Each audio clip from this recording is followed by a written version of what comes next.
boy. Ain't no way. What the hell am I supposed to do with this? Oh my.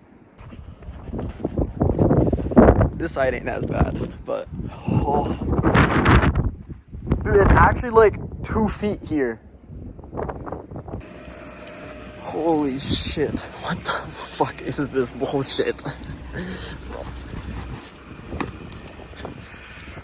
Oh.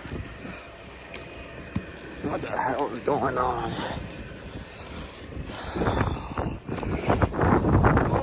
Oh. Look at this.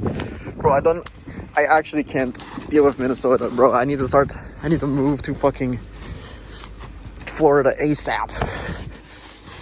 Look at those wheels. What the fuck is wrong with my phone? Record with my phone. Even the snow got to bro's phone.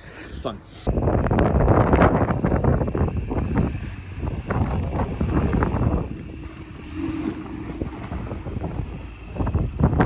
Look how slammed it is in the back. They're just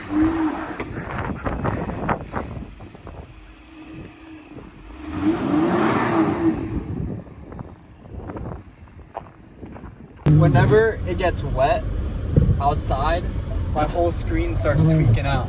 It's tweaking out like crazy right now. Spamming buttons. Yeah. What was it just adjusting? Do you see that? I don't know. It turned off 911 assist. So I don't know, like... Imagine it actually presses 911. I think that's what happened, and then they turned it off because it said my thing was like lagging.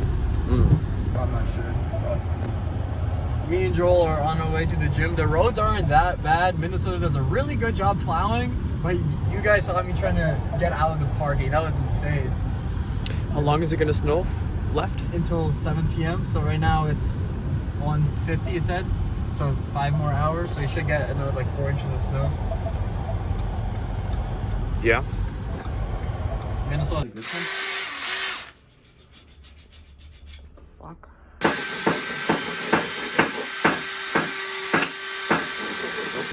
Now I want to show you guys something stupid. Since my rims are so, like the barrel is so thick, whenever there's a snowstorm like this, snow piles up inside of the barrel and turns into ice, obviously. And when I go pretty fast, my whole car starts to shake. So right now we're going 60. If I go faster, you guys hear that? It's like gurgling in that wheel. But then also in the back right now, ice got stuck in between the wheel and the mud flap, I believe it is, like in between like the space above there, and it's making my back wheel rub pretty bad. So we're gonna need to pull over at Quick Trip in a little bit and go check out what's going on. I don't know if you guys can hear it, but in the back there's like a ticking sound. It's like, and I think that's just ice or the mud flap like hitting my wheel in the back. Hella annoying. We gotta go look at that. I hope it's nothing too bad. It's 8 degrees, by the way, here in Minneapolis, but this is all the snow I got out of my wheel well on this side. This was like the main contender. And then over here, still have a little bit in there, but that should do the trick for the most part. And now let's get the fuck back inside my car because it's so fucking cold. Holy shit. And you guys can tell, it's 7 degrees. This shit looks so dumb. 24-inch blizzard in the lowered Lincoln. It's just funny as hell.